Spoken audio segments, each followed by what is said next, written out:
अमर की शादी की स्टेज पर वर वधू को मालाएं पहनाई जा रही थी।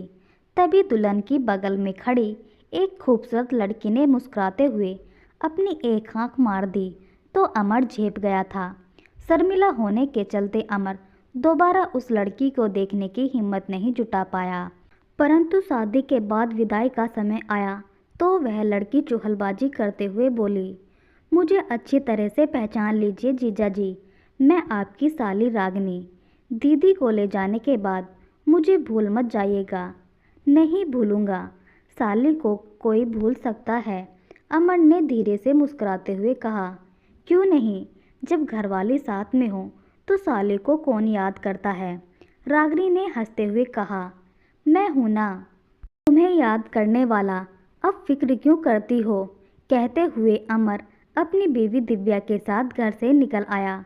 कुछ दिनों के बाद रागिनी अपने पिता के साथ दिव्या से मिलने उसके घर आई और एक हफ्ते के लिए वहीं रह गई, जबकि उसके पिता बेटी से मिलने के बाद उसी रात अपने घर वापस आ गए। रागिनी अमर के बर्ताव से काफ़ी खुश थी, उसे घुल मिलकर बातें करना चाहती थी, पर संकोची होने के चलते अमर खुलकर उससे बात नहीं कर पाता था। वह केवल मुस्कुराकर ही रह जाता। तब रागिनी झुंझलाकर रह जाती। एक दिन दिव्या के कहने से अमर रागिनी को घुमाने ले गया। तब अमर रागिनी को ऐतिहासिक जगहों की सैर करा रहा था। तब वह अमर के संग ऐसे चिपक कर चल रही थी मानो उसकी बीवी हो। रागिनी के बदन के छू जाने से अमर अंदर ही अंदर सुलग उठता। उसकी नज़र रागिनी के गदराए जिस्म पर पड़ी। अमर को अपनी तरफ घूरता देख रागिनी ने शरारत भरे अंदाज में पूछ ही लिया, क्या देख रहे हो जीजा जी। यह सुनकर थोड़े शर्माते हुए अमर बोला, तुम्हारे करंट मारने वाले जिस्म को देख रहा हूँ। रागिनी तुम बहुत खूबसूरत हो। सच? तो फिर हासिल क्यों नहीं कर लेते। रागिनी मुस्कुराते हुए बोली, तुम क्या कह रही हो। अमर ने हैरानी से पूछा। क्यों नहीं, साली भी तो आधी घरवाली होती है, उसे भी तो शादी से पहले तजुर्बा होना चाहिए। रागिनी बोली, लेकिन यह तो गलत बात होगी। नटखट हो साली साहिबा, किसी का ईमान डिगमिगाना हो तो कोई तुमसे सीखे, लेकिन मैं तुम्हारी दीदी के साथ धोखा नहीं कर सकता। अमर की बातें सुनकर रागिनी फिर से झुंझला उठी और उसने अपनी झुंझलाहट का एहसास नहीं होने दिया, बल्कि मन ही मन कहने लगी, देखती हूँ कि कब तक तुम मेरे हुस्न के जलवे से बचते हो। मैंने भी तुमको अपनी बाहों में नहीं लिया तो मेरा नाम भी रागिनी नहीं। घूम फिर कर आने के बाद दिव्या ने रागिनी से पूछा, रागिनी कैसा लगा जीजा जी के साथ। यह भी कोई पूछने की बात है। प्यारे प्यारे जीजा जी का साथ हो तो फिर वाह, मज़ा आ गया। क्यों जीजा जी, खुशी से चहकते हुए रागिनी ने सवाल दाग दिया। यह तो मुझसे बेहतर तुम ही बता सकती हो साली साहिबा, बड़ी मुश्किल से अमर बोला। मुझे तो सच में बहुत मज़ा आया जीजा जी।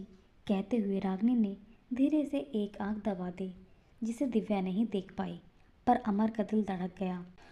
रात के समय अमर और दिव्या अपने कमरे में सो रहे थे। तभी उन्हें दूसरे कमरे से रागिनी की जोरदार चीख सुनाई दी। दोनों दौड़े दौड़े उसके कमरे में पहुंचे। रागिनी अपना पेट पकड़कर जोरों से करा रही थी। अपनी छोटी बहन का हाल देखकर दिव्या घबराकर पूछने लगी, क्या हुआ रागिनी। पेट में दर्द हो रहा है दीदी, कराते हुए रागिनी ने बताया। पेट में तेज़ दर्द है, इतनी रात के मैं क्या करूं, आप ही कुछ कीजिए ना। मेरे पास पेट दर्द की दवा है, तुम अलमारी में से जल्दी दवा लेकर आओ, अमर ने दिव्या से कहा। दिव्या अपने कमरे में दौड़ी दौड़ी गई। तब अमर ने रागिनी से अपनापन दिखाते हुए पूछा, पेट में ज़ोर से दर्द हो रहा है क्या। हाँ जीजा जी, रागिनी बोली। घबराओ मत, दवा खाते ही दर्द ठीक हो जाएगा, थोड़ा हौसला रखो, हिम्मत बंधाते हुए अमर ने कहा। थोड़ी ही देर में दिव्या दवा लेकर आई और अपने हाथों से रागिनी को खिला दी। फिर भी वह करा रही थी, क्योंकि रात काफ़ी हो गई थी। इसलिए अमर ने दिव्या से कहा कि तुम जाकर सो जाओ, मैं रागिनी की देखभाल करूँगा। पहले तो वह अपनी बहन को छोड़कर जाने के लिए तैयार नहीं हुई, लेकिन अमर के समझाने पर वह सोने के लिए चली गई। काफ़ी देर बाद रागिनी ने कराना बंद कर दिया, मानो उसे आराम मिल गया हो। तब अमर ने सोचा कि वह उससे कहकर वह भी अपने कमरे में सोने के लिए चला जाए। अभी वह रागिनी से जाने की इजाज़त ले ही रहा था कि उसने अमर के गले में अपनी दोनों बाहें डाल दी और उसे अपनी ओर खींच लिया। फिर वह बोली, इतनी भी जल्दी क्या है जीजा जी, सारी रात तो अपनी ही है। आखिर इसलिए तो मैंने पेट दर्द का बहाना किया था, ताकि सारी रात तुम मेरे करीब रहो। क्या तुमने मुझे पाने के लिए पेट दर्द का बहाना किया था? बड़े ही शर्म की बात है कि तुमने हम लोगों के साथ में छल किया है।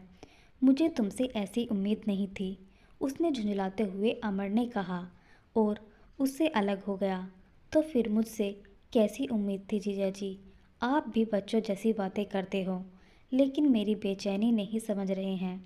मैं आपके लिए कितना तरसती हूँ, तड़पती हूँ, पर आप कुछ समझते ही नहीं। साले पर भी तो कुछ अधिकार होते हैं आपके। क्या मैं प्यासी ही चली जाऊँ यहाँ से? थोड़ा झुंझलाते हुए रागिनी बोली। तुम्हारे मुंह से यह सब बातें अच्छी नहीं लगती रागिनी। मैं तुम्हारा जीजा हूँ तो क्या हुआ? मैं तुमसे उम्र में बड़ा हूँ, कम से कम इसका तो लिहाज रखो। कहते हुए अमर दरवाजे की तरफ देखने लगा कि कहीं दिव्या तो नहीं आ गई। लेकिन दिव्या दरवाजे की ओट में खड़ी होकर दोनों की बातें सुन रही थी। उसे यकीन नहीं हो रहा था कि उसकी छोटी बहन इस तरह की हरकत कर सकती है। रागिनी उलाहना देते हुए कह रही थी, मुझे खुश करके आप तबाह नहीं होंगे, बल्कि खुश होंगे जीजा जी। क्यों बेकार में इतना कीमती समय बर्बाद कर रहे हैं? मेरी प्यास क्यों नहीं बुझा देते? मैं आपका एहसान जिंदगी भर नहीं भूलूंगी। आइए और मुझे अपनी बाहों में जकड़ दीजिए। देखिए, यहाँ दीदी भी नहीं है, केवल आप, मैं और यहाँ अकेलापन। जानता हूँ, फिर भी तुम्हारी दीदी के साथ बेवफाई नहीं कर सकता। इसलिए होश में आओ रागिनी, तुम अपने आप को संभालो, क्योंकि हर एक काम का एक समय होता है। इसलिए अपनी इज्जत संभाल कर रखो, जो तुम्हारे होने वाले पति की अमानत है। मैं तुम्हारे पिताजी से कहकर जल्द ही तुम्हारी शादी करवा दूंगा। समझाते हुए अमर ने कहा, शादी के बारे में जीजा जी बाद में सोचा जाएगा, पहले आप मुझे अपनी बाहों में तो ले लीजिए। देखते नहीं कि मेरा अंग अंग टूट रहा है। कहते हुए रागिनी एक बार फिर से अमर से लिपट गई। अमर ने गुस्से में उसके गाल पर एक जोरदार तमाचा जड़ दिया और बोला, कितने भरोसे से तुम्हारे पिताजी ने तुम्हें हमारे पास छोड़ा है और मैं उनका भरोसा तोड़ दूं? तुम्हारी दीदी भी मुझ पर कितना भरोसा करती है, मैं उसका भी भरोसा तोड़ दूं? नहीं, मैं ऐसा हरगिज़ नहीं कर सकता। हाँ, तुम्हारे संग हंसी मजाक और छेड़छाड़ कर सकता हूँ, लेकिन यहाँ भी एक हद तक ही। रात बहुत हो चुकी है, अब सो जाओ और अपने इस जीजा जी को माफ़ करना, क्योंकि मैंने तुम पर हाथ उठाया है, अमर ने कहा और वहाँ से जाने लगा। तभी रागिनी अमर का हाथ पकड़कर रोते हुए बोली, माफ़ी आपको नहीं, मुझे मांगनी चाहिए जीजा जी, क्योंकि मुझे गलतफहमी थी। मैंने अपनी सहेलियों से सुन रखा था कि जीजा साली के रिश्ते में सब कुछ जायज़ होता है, लेकिन आपके नेक इरादे देखकर अब मुझे एहसास हुआ कि मैं ही गलत थी। अपनी इन हरकतों के लिए मैं शर्मिंदा हूँ। मैंने आपको बहकाने की कोशिश की, पता नहीं कैसे मैं इतनी बेशर्म हो गई थी।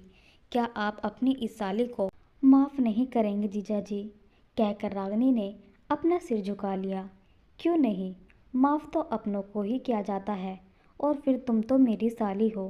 कहते हुए अमर ने प्यार से उसके गालों को थपथपा दिया।